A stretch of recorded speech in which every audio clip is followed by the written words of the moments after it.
അപ്പോഴേ രാവിലെ തൊട്ട് മഴയും വെയിലും ഇങ്ങനെ മാറി മാറി കളിക്കുകയാണ്. പ്രകൃതിയുടെ ഒരു വികൃതിയെ.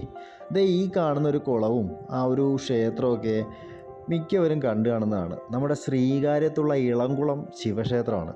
എന്ത് രസമല്ലേ ആ വെള്ളത്തിലേക്ക് ഒരു മണ്ഡപം പോലെയൊക്കെ ഇറക്കി കെട്ടിയിരിക്കുന്ന കാണാൻ എന്ത് രസമല്ലേ.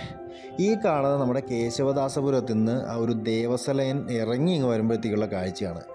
സിറ്റിക്ക് അകത്തുള്ളൊരു കാഴ്ചയാണ്. എന്ത് രസമാണെന്നറിയോ, വയലാണ്, ഈ സൈഡ് ഫുള്ള് വയലാണ്, സെൻട്രിൽ കൂടി ഒരു കോൺക്രീറ്റ് റോഡ് പോകുന്നുണ്ട്. നല്ല രസമാണ്. പിന്നെ കുറച്ച് മഴ അങ്ങ് ഉറച്ച് പെയ്യാൻ തുടങ്ങി.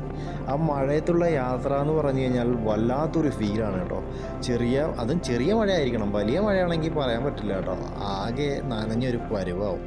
പിന്നെ നമ്മുടെ ദേശീയ കുപ്പയാണിത്. ദേശീയ കുപ്പ ഒരു ലോകത്തെങ്ങും ഇല്ലാത്തൊരു മെനുവാണ്. ഞാൻ ആദ്യമായിട്ടാണ് ഇങ്ങനെ മെനു എഴുതി വെച്ചിരിക്കുന്നത് കാണുന്നത് കേട്ടോ. എന്തൊക്കെയോ ഐറ്റംസാണ്, വായിച്ചെടുക്കാൻ തന്നെ വലിയ പാടാണ്.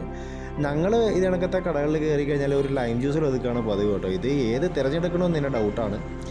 പിന്നെ ഇപ്പോഴേ മാങ്ങയുടെയൊക്കെ സീസൺ കഴിഞ്ഞു. ഇനി ഓറഞ്ച്, പേരയ്ക്ക, ആപ്പിൾ അങ്ങനെയുള്ള ഫ്രൂട്ട്സിൻ്റെയൊക്കെ ഒരു സീസണാണ്. ശ്രീകാര്യത്തു നിന്ന് ആക്കുളം പോകുന്ന റോഡാണ് ഇട്ടത്. ഇവിടെ കണ്ടൊരു കാഴ്ചയാണ്. വണ്ടിയിൽ പോയപ്പോൾ തന്നെ വേസ്റ്റ് വലിച്ചെറിഞ്ഞാണെന്ന് ഒറ്റ നോട്ടത്തിൽ തന്നെ നമുക്ക് കാണാൻ പറ്റും. നാപ്കിനും അങ്ങനെയുള്ള ഒരുപാട് വേസ്റ്റുകളുണ്ട്. റോഡിൽ പോകുമ്പോൾ തന്നെ നല്ല സ്മെല്ലാണ്. എന്ത് പറയാനാണ് പറഞ്ഞിട്ട്